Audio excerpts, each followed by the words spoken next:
Did you know that studies of marriage therapy almost always remove couples on the brink of divorce from their research samples? What can we learn from studying only those couples? This short video describes published research findings on the first 100 cases of a service called discernment counseling. It's a short-term, 1 to 5 sessions, structured approach to helping married couples where one is seriously considering divorce and is ambivalent about couples therapy, and the other spouse wants to save the marriage. There is currently no other research-informed standard for working with these couples. The goals in discernment counseling are greater clarity and confidence about a direction for the marriage based on a deeper understanding of what's happened to the marriage and each person's contributions to the problems. So what happened to our first 100 couples?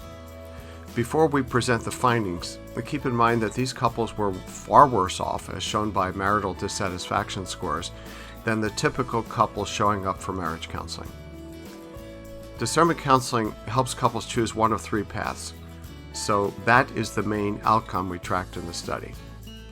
We will also share what happened at follow-up, an average of 2 years later. Path 1 is just stay the course, neither divorcing nor getting help for the marriage. About 12% of couples ended up on this path. In our follow-up 2 years later, 30% of these couples were divorced, 16% were reconciled, and the rest were on hold. Path 2 is pursuing separation or divorce. 41% of couples chose this path. In our follow-up, 90% were divorced. 1 couple reconciled, and 3 couples were on hold with their decision. Path 3 is work on reconciliation with an all-out effort in couples therapy for at least 6 months, with divorce off the table for that time.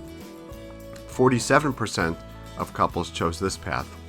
In our follow-up, 42% of them were reconciled or still pursuing reconciliation.